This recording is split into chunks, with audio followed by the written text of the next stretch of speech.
Hey gang, it's Patrick. How's it going today? Long time no see. Long time no useful content. So we're gonna try to correct that tonight. Uh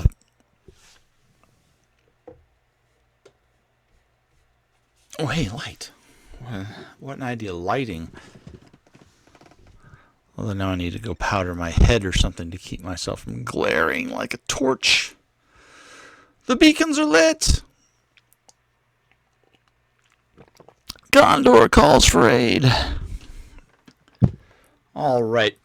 Um, Tonight we are going to be talking about, as the thumbnail I hope indicated, we're going to be talking about the player's guide for the old Decipher version of the Star Trek role-playing game.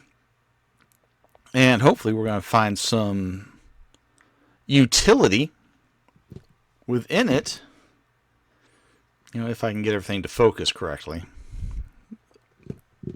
We'll see what happens. Autofocus doesn't always autofocus. But this was my go-to system for a long time. I mean, it came out in 2002, and I found that these support for different eras in Decipher Trek was a lot better than in FASA. And I had never gotten to play Last Unicorn, as I've said before, but I did get the chance to play in a few different games with Decipher Trek, and for the most part, I liked it. There were obviously some issues with it. One of the big issues was that Decipher Trek came about because Last Unicorn got bought by Wizards of the Coast. And Wizards was mostly going for Doom, but they got everything. And they said, oh, hey, well, we can have Star Trek, too. And they were going to try to D20 Star Trek. And this didn't always sit well with a whole bunch of people, but it really didn't sit well with a Paramount, who invoked a clause in their contract that said if the licensor, the licensee gets bought out, we can tender that license out again. And it wound up going with Decipher, and the crew at Decipher came over pretty much en masse from Last Unicorn. But since it went to Decipher, they were able to change it from a straight D20 adaptation into a kind of a thinly disguised implementation. Used 2d6 instead of a d20. Some of the die roll modifiers were different, but the basic theory behind it remained that it was going to be, it looked a lot like a d20 game, which, as I said, did not necessarily sit well with a lot of fans. So let me switch over to Bookcam so we can take a look at this bad boy. Now, the books themselves were beautiful. They only put out half a dozen or so books. 8 if you count the 2 PDF releases that you had to be extremely well timed to purchase because of Decipher's other issues leading to a premature death for the game line. But it was full color, hardbound, used liberal screenshots and images from the well, at the time, 4 television series, because Enterprise had just come out and they had not really produced any content for Enterprise, and they never really wound up producing much of anything for Enterprise. They had planned at one point to release a 32-page softcover source book for Enterprise, but it never came to be because of Decipher's other problems. And I'm not going to go into a lot of detail on that here because what's the point? It's easy to find. The other night I was on Four-Colour Café with Bear and Cody and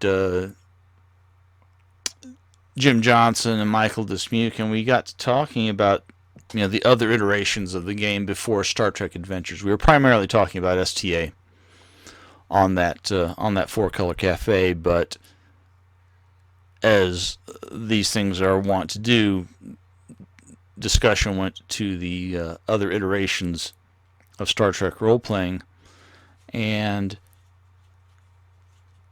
Jim brought up the fact that while STA is kind of known for its life path, he had forgotten just over the years that FASA had a life path, and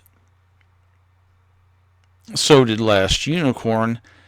And we got to discussing, and we kind of decided, well, Decipher didn't so much, but as I look back over it, it had, not anything like what FASA had or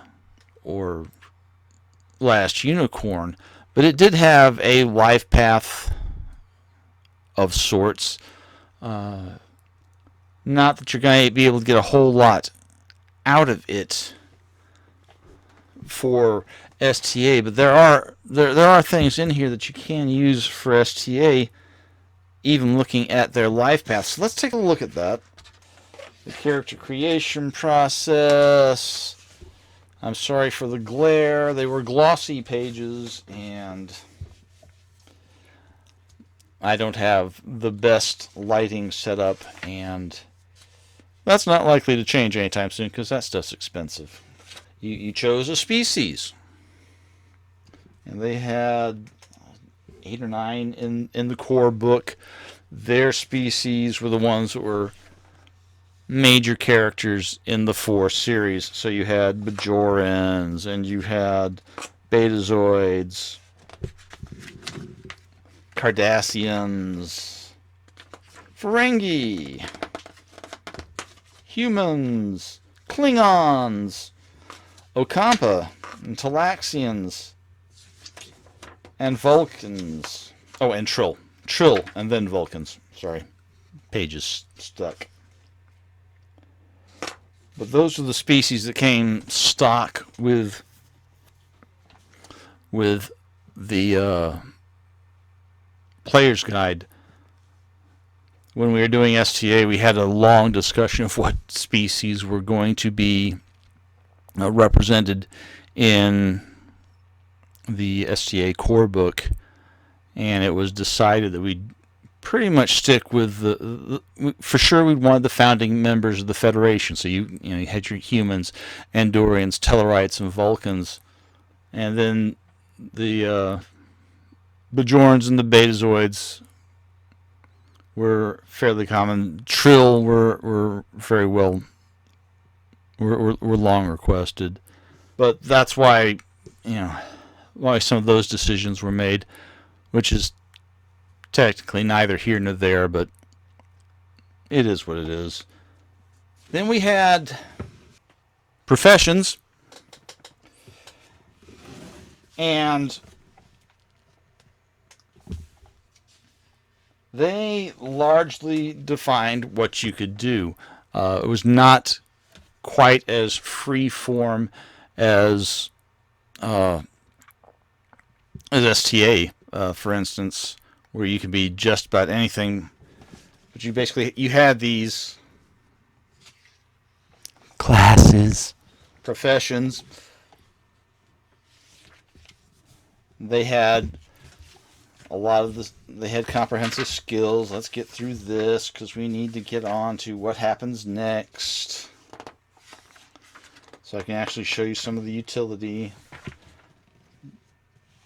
Then you had starship officers, and this was a big mess because some of it incorporated what would become roles in STA. Some of it was just kind of a pain. But you had a variety of officer types, medical officers.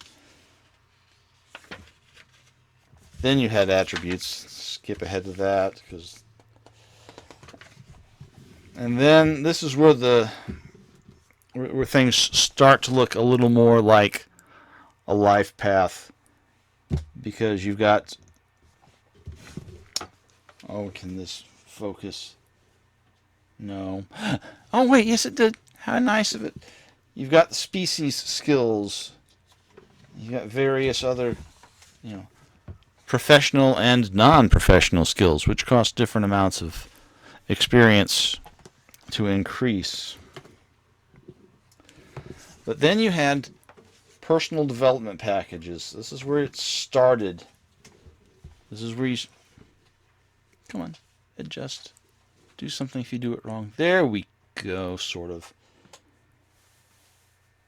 But some of that is, the backgrounds in STA. But you had things like academic and artistic upbringing, athletic aptitude, living on a colony from a criminal upbringing. You're the child of a diplomat. You had famous parents. Some of this is stuff that can be incorporated into your STA game as you start answering some of the questions that arise from the choices you make in the STA life path. Ooh, here's one. Genetic resequencing. But you had... That was that was fraught because you wound up a lot like Julian Bashir. You were an augment, which is a different way of going about it. But you had a whole lot of different backgrounds, early upbringing packages that you could choose from that gave you a certain set of skills, gave you various flaws and benefits that gave you some mechanical benefit. There was a whole lot of that because it was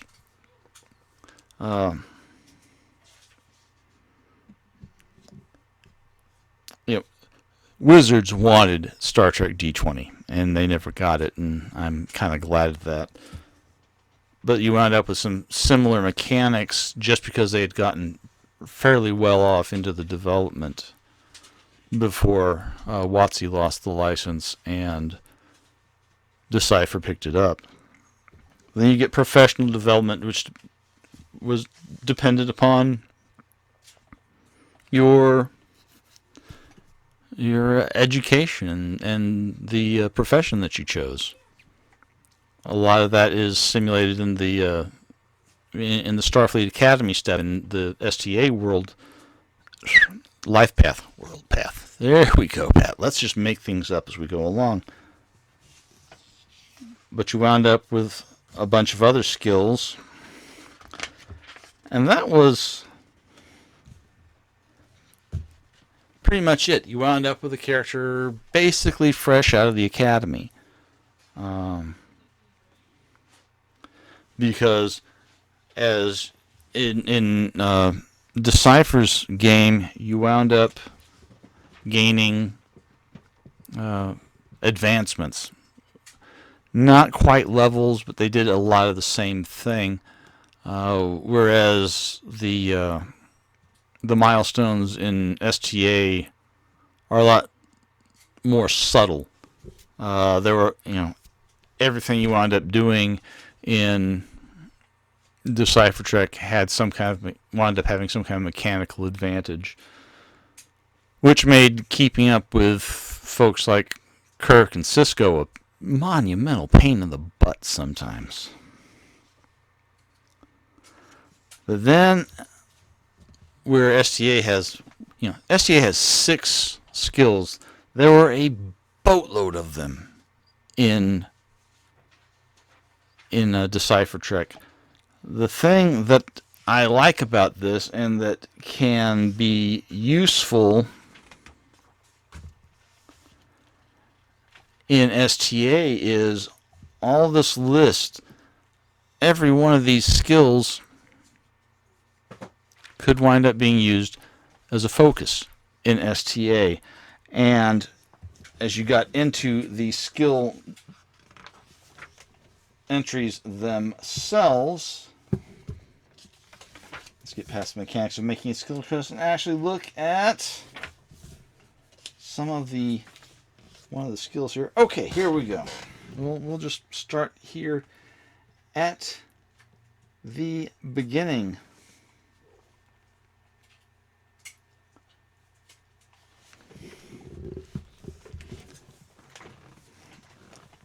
And again, I'm sorry for the glare, and we're not going to get a real clear look at this, but appraise.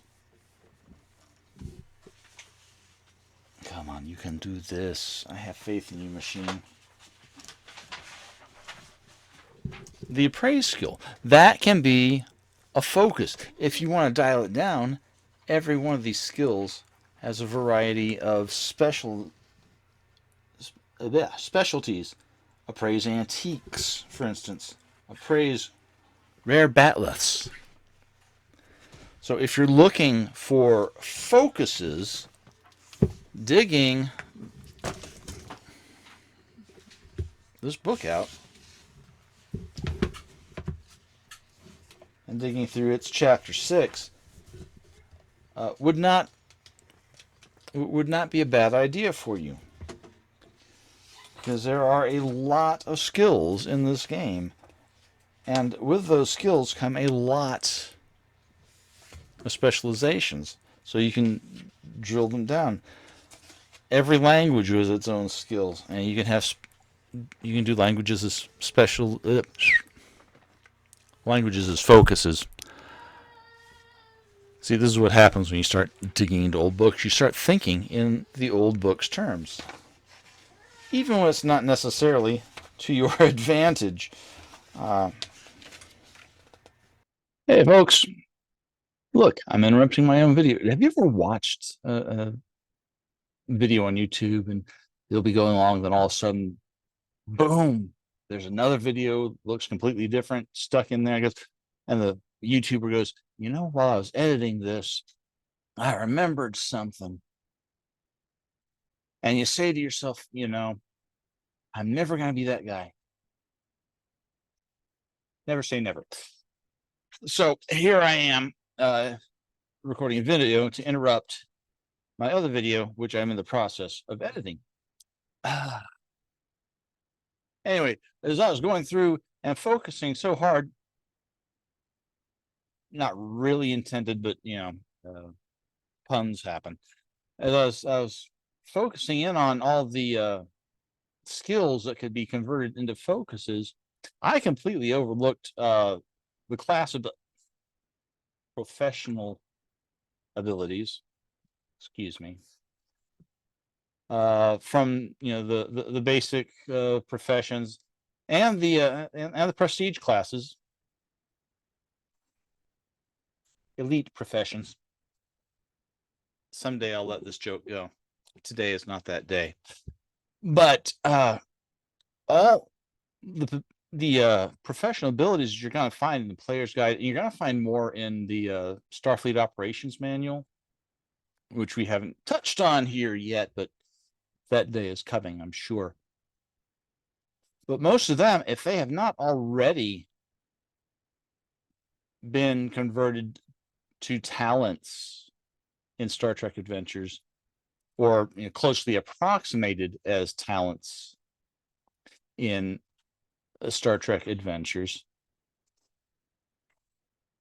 they're right there. I haven't really looked through them to see what hasn't been touched, but there's a whole plethora of things that could be added to your Star Trek Adventures game without trying too hard. It'd take a little bit of work to make it a workable talent for STA, but it's not impossible.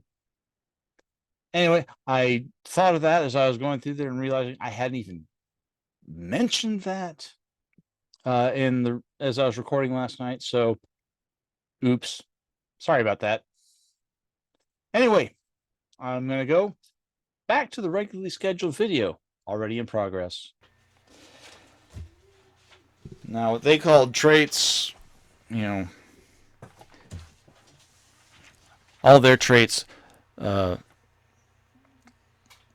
they're edges or flaws, gave you a mechanical advantage. And you're not going to get a lot of that in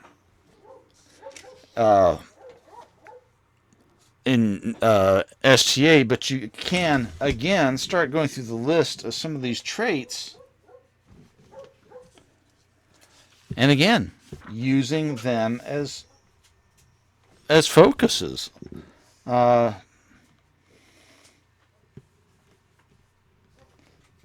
Some of them, like ally, are more likely to be in your character's traits. The STA traits, friend of the Klingon Empire.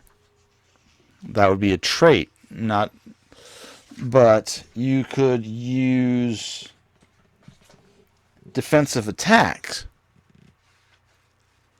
as a focus, or you might be able to come up with some kind of defensive attack as a possible talent. But a lot of these edges can wind up being used as excuse me,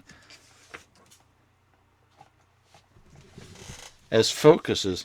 And that's the main utility I think you wind up getting out of it. Is there's a bunch of focuses in here. The gear chapter is not anything that we don't already have in STA, so I'm going to kind of skip on that. But that's where let's at least try to make this look good for the next couple of seconds before I switch back to the big window. But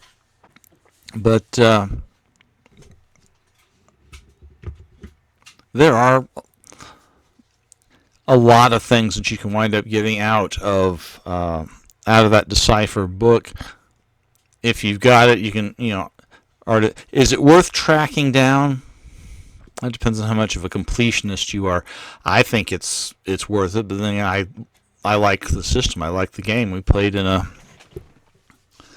I had a play-by-post game that technically is still going on. We converted to STA a few years ago, but man, that thing ran for nearly a decade on Decipher Trek. And I would be hard-pressed to say that, it's a bad deal. It's not a huge amount of utility for STA, I'll be honest with you, but there are nuggets. There's a lot of lore that you can find in there, because they had a different approach to how to incorporate the lore in the Decipher books than Sam and then Jim had in setting up Star Trek Adventures. But on a 5-star scale, I'd rate this a 3.5. My personal enjoyment of it notwithstanding, I think it's worth having, but how much you know about it is... I had a line of thought there, and now I've lost it, so let me try again. It's worth having. It's I mean, if nothing else, for research. There's a lot of, like I said, the backgrounds, the personal development packages. They're worth it to get a feel for some of your backstory. Won't have a direct effect on the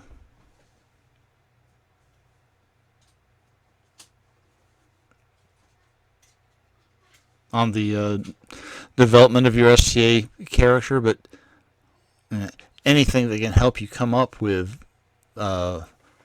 pieces of backstory for your GM, I think is worth it.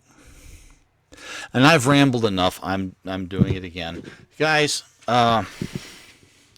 I appreciate you coming in. We're at like 252 subscribers, I think was at the last count. I would love to get over 500 at some point. So if you haven't already, and 70 some odd % of you haven't, go ahead and hit that subscribe button. If you like the video, hit the like. It helps us out. It helps us get noticed by the almighty algorithm. And everybody wants to get noticed by the algorithm, right? If you want to help me out, there are links in the description. But I think I'm going to call it a night, because I got to edit this still. Live long and prosper, guys. Thank you so much for dropping by, and we will see you in the next one.